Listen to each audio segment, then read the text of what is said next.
I've been molested when I was a kid. A couple people got me. So I feel like I have that thing. People see it. It's easier to read. Like guys have tried to take me from school before. I've been molested by a couple people when I was like really young. And then I feel like these women prey. It doesn't matter if it's a woman or a man. They prey on gullible fucking idiots. And I feel like I'm a gullible kid that just believes in stuff like that. I feel like that's my theory on those women, because that was damage. Like I felt like I treated women a different way for the first 10 years of my dating life, because I just figured everybody wanted to fuck. That's all you want. And then they're like, no, I want to go out with you. And I'm like, what? That makes no sense. So I think I was like a shithead for a long time, because I was just always on the bone, you know? How do you get out of that? You like me? You must want to fuck then. Like it's hard for me to understand how you wouldn't want to fuck. Yeah, but if that was the environment and that's how you were nurtured. But when that's what I'm saying, when it happens when you're a kid, like even when you know it, it still feels right. Okay. Like I still fight it. Sometimes still to this day, women are nice to me and I go, she's trying to fuck me? and then I go to myself, no, you fucking loser. Like, she's just no, nice. Not everybody's trying to fuck you. Yeah. Because I think that's like a little instinct thing. Don't trust people. The molestation story. Have you opened up about it? Yeah. Yeah, my babysitter and then my dad as well. But I didn't recollect it until I was 23 and I took a bunch of acid and some speed, and after a skateboard demo, I had the hotel pool. I wouldn't get out, so my girlfriend at the time just let me stand in the pool, and apparently I was so wasted I had an imaginary friend. An imaginary friend told me that my father molested me. So I'm sitting there going, what? What? And my chick is just watching this shit. And then she finally gets me to bed, calls my mom the next day. My mom goes, well, I thought he forgot that.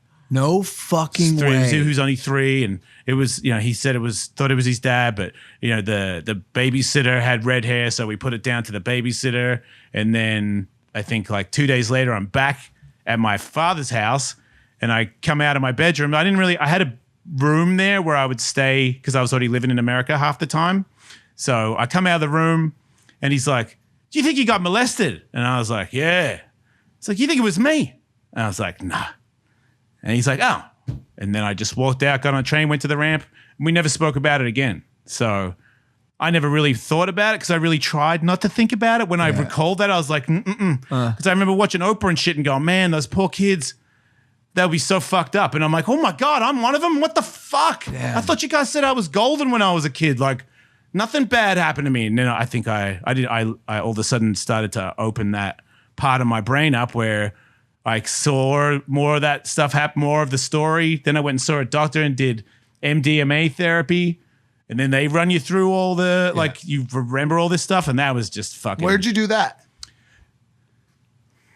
He came to California and did it at my house. You're like trying to think of the right way to tell the story without fucking causing trouble.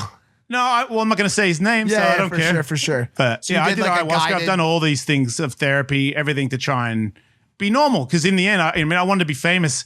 I wanted to be awesome. And then when I got little success and shit, I was like, you know what? I actually just want to be really happy. And I feel like I'm an angry, dark motherfucker who has done a lot of things. But most of the time when I'm not doing those things, I'm pretty dark. And I was like, I don't want to live like that anymore. I want to be like, a happy guy. Did the MDMA therapy help with that? Yeah.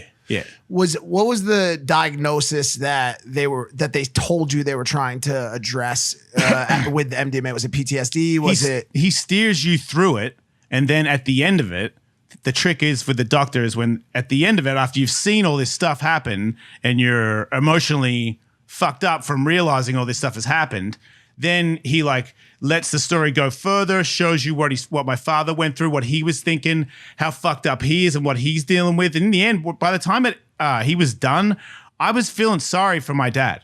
And I know that's like some people feel like that's so fucked up, but it makes it easier for me to, because he's gone, and I don't want to have any I don't want to have any hate left in me.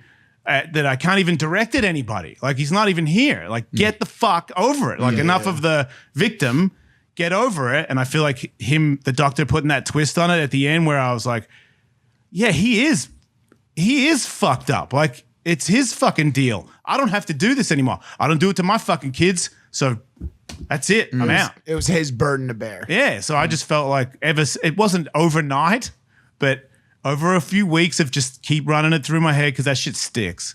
And then I felt like I got past it. I got like, I don't really think about it that much anymore. Like I know what happened, but like today's a great day, you know? What the fuck? Yeah. Only reason I'm confident to ask you this is because you are in an amazing place right now. And when I was talking to you, when we started talking about this, it threw me off completely because I didn't think you went through something like that. And a lot of people don't open up about it or talk about it. But there's a lot of people that struggle with that and they're too scared to talk about it.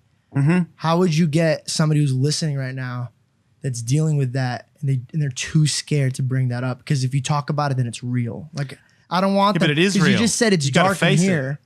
So is that what you say? Yeah, you got to face it. Like the sooner, I feel like when you don't face it, it becomes way bigger than what it is. And then when you eventually face it, you say to yourself, what the fuck was I doing wasting all that time, not just facing the reality of what I am? Because I feel like everybody, especially these days with your Instagram and shit, everybody looks so sweet, you know? But that's not, people get down. People have bad days. Like even Ben Affleck probably, oh wait, he has shitty days all the time. I just realized. It's bad. You know what I mean? Even Ben Affleck.